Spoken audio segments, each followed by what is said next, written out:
These are 5 woodworking tips most people don't know. It's gonna save you time, frustration, and even some money. Let's go.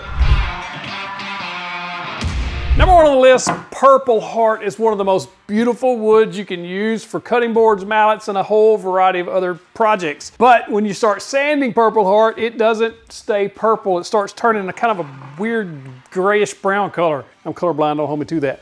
However, there's a simple way to bring back that purple. All you have to do is take some acetone after it's sanded, wipe it down, set it in the sun for about 20 or 30 minutes, and then repeat the process until you get to that dark, deep purple color that you want and love. I learned that little trick from James King. If you've never seen King's Fine Woodworking, you got to check him out on YouTube. I'll link to his channel in the description. Number 2 on the list, sorting your sandpaper can be a pain in the rear if you don't have it properly sorted so you can find it easier. This is just an art bin box. In other words, an art supply box. You can get them on Amazon. I'll link to this in the description. It's about $30-ish. If it's much more than that, then don't buy it. They're trying to rip you off. About $30-ish is all this should be. But I've got mine sorted as you see here.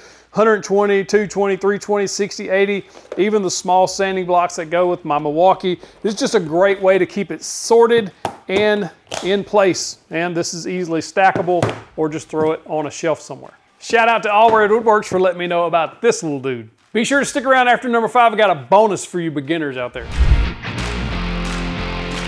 Number 3 on the list, a lot of us have these brass setup bars in the shop to help us set up different things, routers, table saws, all kinds of things. A lot of them only go down to an 1/8 or a 1/16, but most of us have business cards, and if you can stack 2 business cards together, that gives you 1/64 of an inch. If you stack 4 together, that gives you 1/16 of an inch. You're welcome. That little business card nugget was sent in by a viewer, Steve Hawkins. Thank you. And as a side note, these little reference cards are handy as a shirt pocket. Pick up a set, I'll link to those as well. Next on the list, if you cut a lot of plywood or just cut plywood every now and then, you know how expensive that stuff is, and wasting it is a pain because it's gonna cost you some extra money. But if you go to cutlistoptimizer.com, there is an absolutely amazing tool that's free to use to help you lay out exactly how to cut this plywood so that you don't waste a single piece of it. All you do is put in your measurements. So for the stock sheets, in America it's 96 by 48 as far as 4 foot by 8 foot sheets of plywood go. How many of those sheets you're gonna use. If you have half sheets, you can do 48 by 48, whatever you have. And then on the panels, you're gonna put what you're gonna be cutting out of there. So if you bought some woodworking plans, like 730woodworks.com, you can go and get those measurements from that plan, put them in. It'll show you exactly how to lay this out on your plywood to make those cuts. And you can even include the kerf size. So if you know that your blade is an 1/8 inch, you type in 0.125. And when you calculate it, again, it's going to take into account you've got your blade kerf. That way you waste 0 parts of that plywood and it saves you a ton of money and time.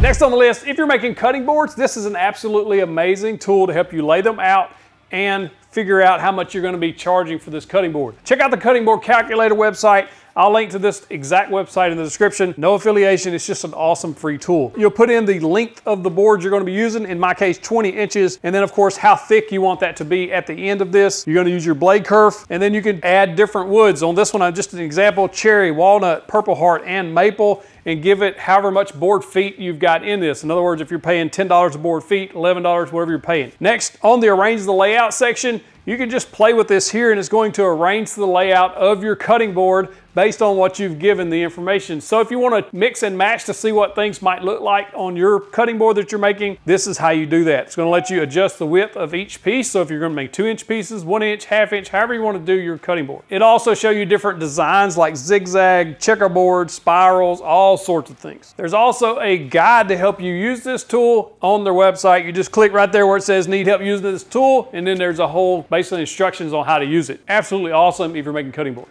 Before we move on to the next tip, be sure and smash that subscribe button. Click the bell icon next to it so you get notified of all the new content I've got coming. And another free website you can use is a place called blocklayer.com. This is absolutely awesome if you're wanting to build a deck, lay out a gazebo, any large construction style project. And there's also general calculators on here where you can basically calculate feet, inches, cubic feet, anything you want to. This is the go-to website to calculate any type of construction work. The great thing about this website is if you're doing a deck, say, it's going to show you where to put the post, all the cross beams, everything you need to make sure it's structurally sound.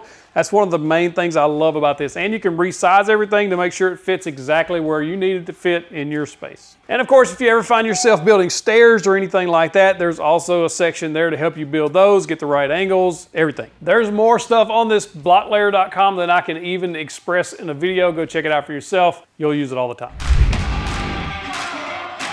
And if you just like having a physical calculator, this one here works awesome for just getting feet, inches, down to the 16th or 64th or 32nd or however you want to calculate it. And it does a whole bunch of other stuff that I don't know how to use, but I use this one in the shop. Listen, I know this is outdated and just ancient to have a physical book around your house. However, I'm a little bit old school and I like to have physical books to look at when, you know, thinking about things in certain places. You know what I mean? Now this does say it's the complete step-by-step manual. It is not complete. There's millions of things to know, but this is a very nice book, especially if you're a beginner. This book will detail a bunch of different tools and things that you may or may not be aware of, and it tells you the overall use for those tools, both hand and power tools. It also has a useful layout guide for different shop layouts. It goes over safety. It also goes over various joinery methods. It goes over sanding methods, finishing methods, and different styles and species of woods that you can use, what they look like, what their hardness is, and a whole bunch of other nerdy information the woodworkers like. And the last section of the book includes plans and projects you can do in your shop. Pretty cool. It has tables, chairs, cabinets, all sorts of things, toolboxes, lots of really cool things in a very reasonably priced book. I'll drop a link to this one and a couple of more of my favorites I keep near the throne. If you like this video, you can't miss this one for some more tips and tricks you've never seen before. Click that box, click in the box, get you the big old virtual fist bump. Also, another one of my favorites right there.